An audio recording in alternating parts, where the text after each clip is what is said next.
Welcome, class. Let's get dramatic. Today we're going to be learning how to write a script for a live show. Hey, actors and writers, you've got the spark, you've got ideas. You've got a grumpy villain, a character who speaks only in whisper, or maybe a scene entirely set in a broken elevator. But right now, it's all just chaos. It could be you have a great character objective, but a messy conflict, or a world that makes absolutely no sense. Fear not, that chaotic pile of genius is just fuel, and today we're going to put it in the playwriting machine and help you know how to use it. Your messy ideas just need structure, focus, and a blueprint, and it will come out amazing. Welcome to the Playwriters Creation Lab.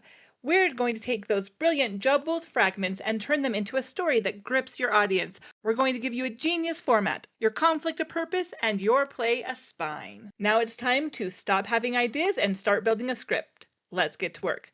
Before you write your first line of dialogue, your script needs a proper introduction. This is the essential information a director, actor, or stage manager needs immediately to be able to know if they can even do your play. First, a title, the name of your play. For example, I'll be referring to the one I'm going to write with We've Got Too Much Talent, a talent-style show where the characters from different plays, movies, books, and board games gets transported to our classroom for one magical night and compete for cash money and to see who's the best. For this play, I always have a subtitle also, a drama class creation, period 1, 2, or whatever class period we're in. Then we have the act. An act is the largest major structural unit of the play. Think of it as a chapter in a book or a segment of your full performance. Oftentimes, acts are separated by an intermission and there's only 2. For my example, if another class is joining your class, or for our talent show style play, each class will be a different act. Next is a list of your characters, often with a brief description of what that character is, especially if it's not a well-known character. Do I have to list every character even if they only have one line? Yes, every role must be listed. We need to know how many people to cast in this show. Even if they don't have a line and they are background people, that is important for us to know. Next, a setting, a precise description of where the scene takes place. For example, on a stage, in front of people, in front of cameras and lights, with a table for the judges and a microphone and spot for the host to sit will be for us, but it could be anything that works for your play.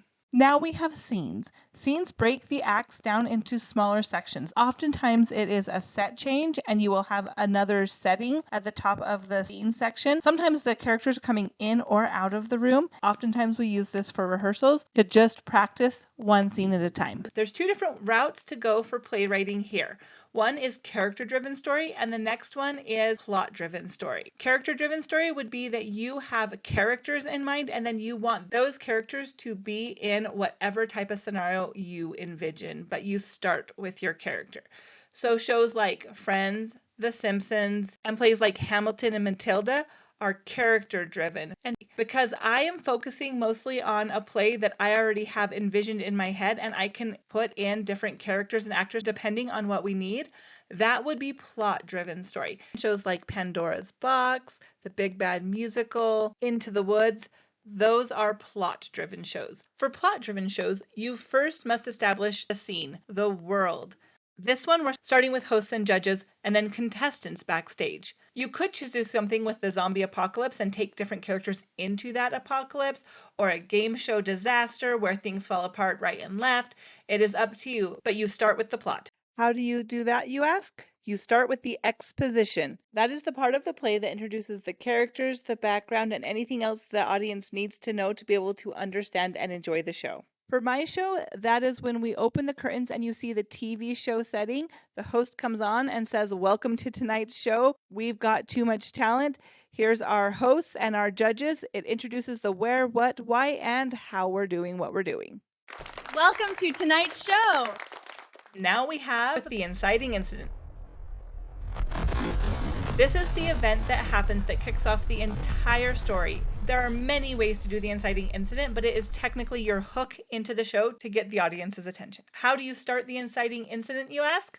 Well, you start writing lines. For writing lines, there's a specific set of rules we all need to do. First one, the character's name is in all caps, oftentimes in bold. Now this is where you can kind of change it up. Either you put a colon and then continue writing the line in normal capitalization, or you can put parentheses and write stage directions in the parentheses. Parentheses means the actor should not say that part of the line when they get to it. The dialogue, or the part that the actor is saying, should be written in normal capitalization with one minor detail. Oftentimes you indent both sides of the dialogue so that actors and directors and techies can write notes in the margins. So you want your margins to be a little bit bigger than normal. When you hand your actors the scripts for the first time, they know exactly what to say and who is supposed to be saying which line. Next, we get into rising action. This is where your sequence of events and the conflict start getting bigger and bigger. So for my play, it means that we are adding more acts that are competing for the money at the end of the show. It could be something like more families get together in a zombie apocalypse to try to overcome what's going on.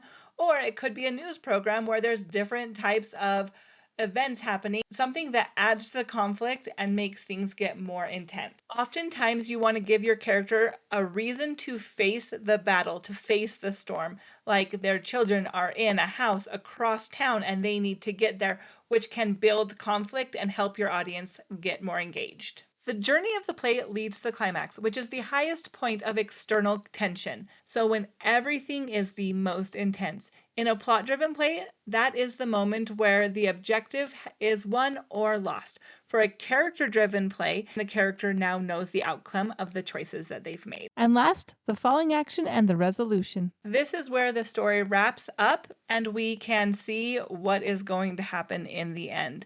Sometimes it just takes a minute or two, and sometimes it's really quick and within 20 seconds you're done, but it is just the wrap up of everything that's happened. Quick note, this can change a little bit. There are shows that have the falling action, it seems to wrap up, and then it gets picked back up to an inciting incident so that they can have part 2, and you'll want to come back and watch that. So it's kind of a foreshadowing. Sometimes I know it can be confusing when that story picks back up. So that's not necessarily the continuation of the falling action.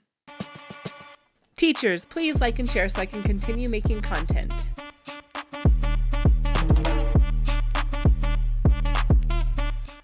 Look, I know this is sudden, but I need you to know where my head is. I'm in love with you. Oh, cool. Look, I'm ordering pizza. Can you maybe just go get lost for an hour? It's been months and I've been pretending I love you, okay? What are you going to say to that?